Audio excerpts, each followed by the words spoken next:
Hello friends.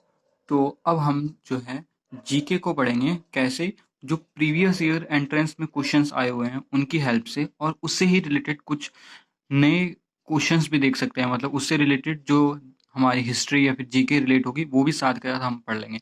इससे हमें दो फायदे होंगे, एक तो हमें कुछ क्वेश्चंस पता चलेंगे और उनका लेवल पता चलेगा कि हम एंट्रेंस में किस तरह के एग्जाम में क्वेश्चन किस तरह के आते हैं, और उससे रिलेटेड कोई अगर थ्योरी होगी तो हम साथ के साथ उसे भी कवर करते चलेंगे। तो इसी के साथ स्टार्ट करते हैं अपना first question. The largest part of human brain is.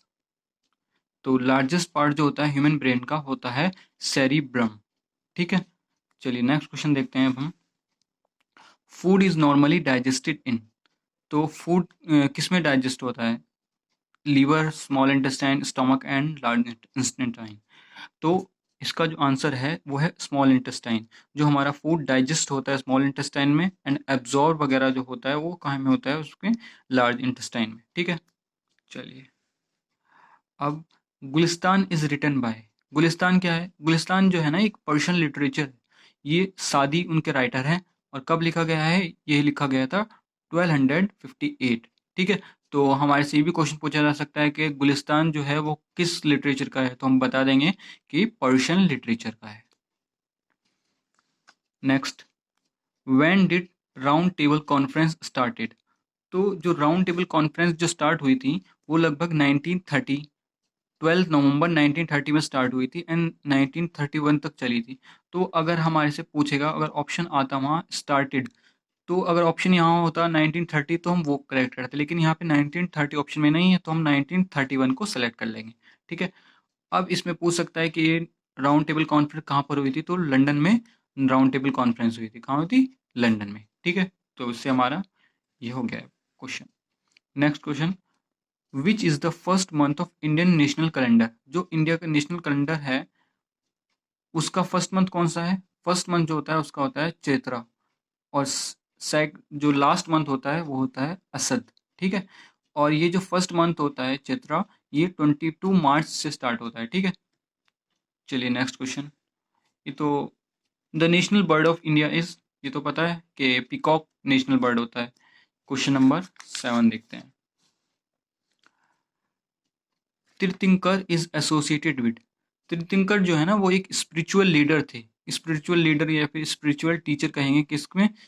जो हमारा धर्म है, कौन सा धर्म है? जैनिज्म। जैनिज्म का जो धर्म है उनके स्पिरिचुअल लीडर को कहते हैं हम तीर्थंकर। तो तीर्थंकर is associated with Jainism. Next question, which planet has maximum number of satellites. तो मैक्सिमम नंबर ऑफ सैटेलाइट जो है वो जुपिटर की होती हैं। अगर नंबर भी पूछता हो तो हम बता देंगे कितनी होती हैं, 63 सैटेलाइट होती हैं जुपिटर की।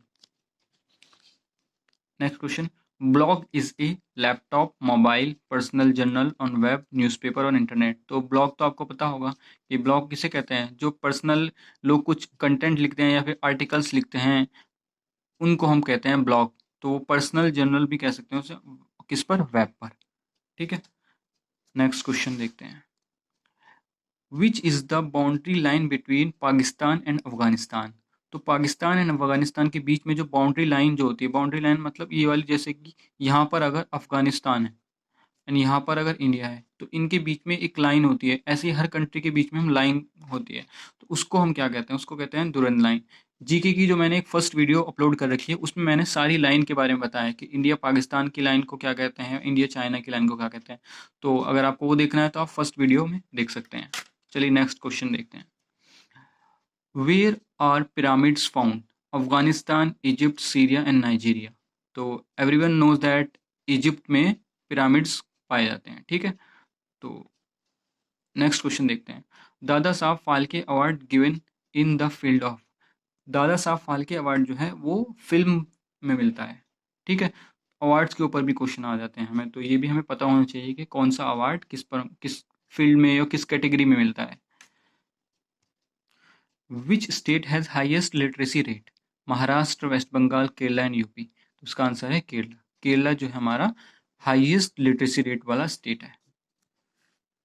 देखिए, which who among the following is not a member of SAARC. SAARC जो है वो एक एसोसिएशन है काफ़ी सारे कंट्रीज़ का। तो इंडिया मोस्टली जिन कंट्रीज़ के साथ बाउंड्री शेयर करता है उनके साथ एक उसने एक वो बनाया है, एक ऑर्गेनाइजेशन बनाया हुआ है जिससे इसको हम कहते हैं सार्क। सार्क की फुल फॉर्म अगर आए तो क्या आएगी? South Asian association for regional cooperation. इसमें कौन कौन सी कंट्रीज हैं? Afghanistan, Bangladesh, Bhutan, India, Maldives, Nepal, Sri Lanka and Pakistan. ठीक है, तो इंडिया के जितने भी पड़ोसी मुल्क हैं वो सब इसके आते हैं एक्सेप्ट चाइना। तो अब इसमें पूछा है who among the following is not a member of SAARC? Bhutan है, पाकिस्तान है, म्यांमार नहीं है, अफगानिस्तान है। तो ऑप्शन सी करेक्ट हो जाएगा। Next question, who started the Bhoodan movement? Bhoodan movement क्या था? भूदान मूवमेंट किसने चलाया था? वल्लभ भाई पटेल, वोभा भावे, राम मनोहर लोहिया, महात्मा गांधी। तो जो भूदान मूवमेंट था विनोब भावे ने चलाया था। विनोब भावे कौन थे? विनोब भावे ने किस लिए चलाया था? विनोब भावे ने क्या करा था? लैंड गिफ्ट मूवमेंट भी कहते हैं इसे। मतलब इसमें क्या, इसमें जो बड़े बड़े हमारे जो जिनके पास बहुत ज़्यादा लैंड होता है, जैसे लैंड ओनर्स वगैरह थे, उन्होंने उन लोगों को लैंड अपना दिया था फ्री ऑफ कॉस्ट, जो कि बहुत छोटे या बहुत गरीब किसान या फिर जिनके पास अपना लैंड नहीं होता या फिर गरीब लोग हैं, उनको फ्री में लैंड देने का एक मूवमेंट चलाया था। किन्होंने? विनोबा भावे ने। कहाँ पर, किस रीजन में चलाया था? ये तेलंगाना में 1951 में। ठीक है, जो अब तेलंगाना है नया स्टेट जो बना है इंडिया में। ठीक है, नेक्स्ट क्वेश्चन देखते हैं, who is the author of Ashtadhyayi? तो अष्टधाई जो है ये संस्कृत ग्रामर है। तो इसके ऑथर कौन थे? इसके ऑथर थे पेनानी। पेनानी इसके ऑथर थे। तो अष्टधाई के बारे में अगर पूछे तो ये संस्कृत ग्रामर को कहते हैं। ठीक है, next question, which is the largest island in the world? Greenland, Australia, New Zealand and UK. तो आइलैंड जो है सबसे बड़ा वो है Greenland. Which planet closest to the sun? तो सन से सबसे क्लोजेस्ट कौन सा है? तो अगर हम अपना सोलर सिस्टम देखेंगे तो ऐसा है, सन, उसके बाद आता है कौन सा?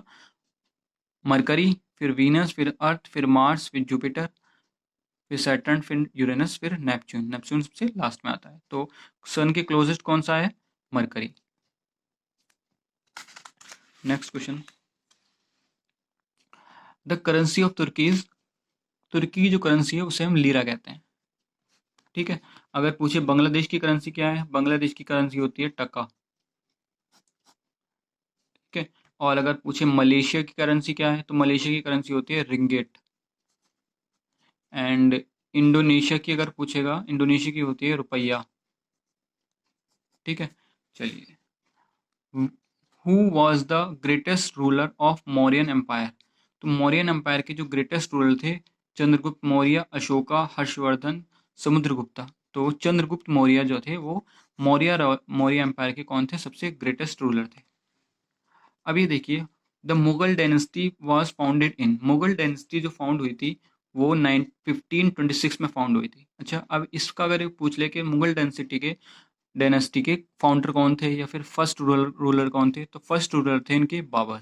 बाबर कौन थे? बाबर जो थे चंगेज खान, जो मंगोलों के फेमस कॉन्करर रहे हैं, जिन्होंने बहुत ज़्यादा फतेह किया है, बहुत ज़्यादा विक्ट्री करी है, उनके परपोते या फिर उनके मतलब फैमिली में से ही थे बाबर, चंगेज खान, जो कि एक मंगोल थे। अब बाबर ने जो फर्स्ट बैटल जीती थी, वो कौन सी बैटल थी? ये फर्स्ट बैटल ऑफ पानीपत जिसे कहते हैं। फर्स्ट बैटल ऑफ पानीपत किसको हराया था उन्होंने? इब्राहिम लोधी को। तो अब हमने कितने सारे यहाँ क्वेश्चन कवर कर लिए हैं। तो फर्स्ट बैटल ऑफ पानीपत किसके बीच हुई थी? बाबर और इब्राहिम लोधी के बीच हुई थी। ठीक है, और कब हुई थी? 1526 में। उसी के बाद कौन सी डायनेस्टी बनी थी? मुगल डायनेस्टी बनी थी। तो मुगल डायनेस्टी के फर्स्ट रूलर कौन हो गए? बाबर। बाबर ने किसको हराया था? इब्राहिम लोधी को। इब्राहिम लोधी को कौन सी वॉर में हराया था? फर्स्ट बैटल ऑफ पानीपत में। ठीक है, और इनका जो रूल चला था 1526 से 1533 तक। ठीक है, चलिए, Qutub Minar was built in the memory of. तो कुतुब मीनार की जो है इसमें काफ़ी सारी थ्योरीज हैं। तो अगर हम मोस्ट ऑथेंटिक देखें तो कुतुब मीनार जो मेमोरी में बनाई थी कौन थे? कुतुबुद्दीन बख्तियार काकी। इनकी मेमोरी में बनाई थी। किसने? कुतुबुद्दीन ऐबक ने। कुतुबुद्दीन ऐबक ने जो उसकी फर्स्ट जो फ्लोर है सिर्फ उतना बनाया था। उसके जो बाकी फ्लोर थे वो किसने कंप्लीट कराए थे? वो इल्तुतमिश ने फ्लोर कंप्लीट कराए थे। तो इसका मोस्ट करेक्ट आंसर हो सकता है कुतुबुद्दीन बख्तियार काकी। इनकी मेमोरी में उन्होंने बनाई थी। ठीक है, कुतुब मीनार की जो हाइट है, एक आपको फैक्ट बताता हूँ, कुतुब मीनार की जो हाइट है वो 72.5 मीटर है और ताजमहल की हाइट है 73 मीटर। इसका मतलब क्या हुआ है? ताजमहल की हाइट जो है वो कुतुब मीनार की हाइट से ज़्यादा है। अब इसमें एक और क्वेश्चन आ जाता है, कुतुब मीनार जो है वो मीनार वो उस किस मस्जिद की मीनार है, उस मस्जिद का नाम बताइए। तो उस मस्जिद का नाम क्या है? क़ुव्वतुल इस्लाम मॉस्क। ये भी मैंने फर्स्ट वाली वीडियो में बताया था, तो उस अगर आपने वो वीडियो नहीं देखी है तो वो वीडियो भी देख लें। चलिए, sun's rays give us, sun's ray vitamin A, B, C and D. तो everyone know that vitamin D हमें मिलता है सन से। Press Trust of India is news agency, union of journalist, publisher of newspaper या फिर newspapers. तो ये भी एक न्यूज़ एजेंसी है जिसका हेडक्वार्टर कहाँ है? न्यू दिल्ली के अंदर, प्रेस ट्रस्ट ऑफ इंडिया। ठीक है, चलिए नेक्स्ट क्वेश्चन देखते हैं। Which of the following source of energy is non renewable? तो solar, wind, tidal, geothermal. Actually में ये सारी ही एनर्जी रिन्यूएबल एनर्जी के उसमें आएंगे, तो ये क्वेश्चन ही रॉन्ग हो गया है। और अगर हम फिर भी उसे देखें, अगर एक्सेप्शन मान लें, तो मेरी ओपिनियन में geothermal energy most correct answer होगा इसका, क्योंकि solar is also renewable, wind, tidal. ठीक है, चलिए नेक्स्ट क्वेश्चन देखते हैं। My experiment with truth was written by Jawaharlal Nehru, Sarojini Naidu, Mahatma Gandhi and Radhakrishnan. तो माई एक्सपेरिमेंट विथ ट्रुथ जो है वो महात्मा गांधी की ऑटोबायोग्राफी है। ये पब्लिश हुई थी नवजीवन, नवजीवन न्यूज़पेपर जो था हिंदी का, उसके अंदर पब्लिश हुई थी। तो अगर हमें से पूछेगा कि ऑटोबायोग्राफी का नाम क्या है महात्मा गांधी की, तो उनका नाम था माई एक्सपेरिमेंट विथ ट्रुथ। कौन से अखबार में पब्लिश हुई थी या फिर कौन से न्यूज़पेपर में पब्लिश हुई थी? तो हिंदी का अखबार था नवजीवन, उसके अंदर ही पब्लिश हुई थी। नेक्स्ट क्वेश्चन देखते हैं। Lord Mahavira was belong to which? तो लॉर्ड महावीरा जो हैं वो जैनिज्म से बिलोंग करते हैं, और इनको लॉर्ड महावीरा को हम वर्धमाना भी कहते हैं। ये कौन थे? ये 24 तीर्थंकर ऑफ जैनिज्म थे। ठीक है, ये एक तीर्थंकरा जो है ना, ये एक सेक्ट है किसमें? जैनिज्म में। तो उसके 24th थे। कहाँ पर है, कहाँ पर मतलब बॉर्न हुए थे? ये बिहार में। Belong to which religion? Hinayana sect किस रिलीजन से बिलोंग करता है? Hinduism, Sikhism, Jainism, Buddhism. Hinayana जो है वो एक सेक्ट है, वो बुद्धिज्म का एक सेक्ट है। Sheikh Nizamuddin Auliya belong to which Sufi silsilas? Sheikh Nizamuddin Auliya जो हैं वो चिश्तिया से बिलोंग करते हैं। In India voting rights start at the age of 21, 20, 17 and 18। तो 18 से इंडिया में जो वोटिंग राइट्स हैं वो 18 ईयर्स के बाद स्टार्ट होते हैं। Rajya Sabha member is elected for period of 6, 5, 7 and 4। तो देखिए, राज्यसभा जो होती है उसमें 6 ईयर के लिए चुना जाता है। अब राज्यसभा, लोकसभा आपने सुना होगा, राज्यसभा, लोकसभा, विधानसभा। तो देखिए, विधानसभा जो होती है, विधानसभा विधानसभा जो होती है वो होती है स्टेट की। ये विधानसभा के जो मेंबर होते हैं उन्हें वो कहाँ पर बैठते हैं? वो स्टेट में बैठते हैं। और लोकसभा, लोकसभा के मेंबर कहाँ बैठते हैं? वो बैठते हैं दिल्ली में, सेंट्रल गवर्नमेंट में। ठीक है, अब राज्यसभा क्या होती है? राज्यसभा क्या होती है? राज्यसभा में ये होता है कि विधानसभा के मेंबर्स राज्यसभा के मेंबर्स कुछ बना के भेजते हैं। तो ये लोकसभा एंड राज्यसभा के मेंबर कहाँ बैठते हैं? दिल्ली में। अब विधानसभा के मेंबर 5 साल के लिए होते हैं और लोकसभा के मेंबर भी 5 साल के लिए होते हैं, लेकिन राज्यसभा के मेंबर जो होते हैं वो 6 ईयर्स के लिए इलेक्ट होते हैं। ठीक है, तो ये दोनों कहाँ बैठते हैं? ये सेंटर में, मतलब एक तरह सेंट्रल गवर्नमेंट का होती है और ये स्टेट गवर्नमेंट का। और ये भी कह सकते हैं राज्यसभा के जो मेंबर होते हैं वो एक तरह से स्टेट के रिप्रेजेंटेटिव होते हैं, कहाँ पर? सेंटर में। ठीक है, चलिए। और एक और चीज़ मैं बता दूं कि विधानसभा के जो मेंबर होते हैं वो कौन होते हैं? वो चुनते हैं हमारा चीफ मिनिस्टर। लोकसभा के मेंबर जो होते हैं वो चुनते हैं हमारे प्राइम मिनिस्टर।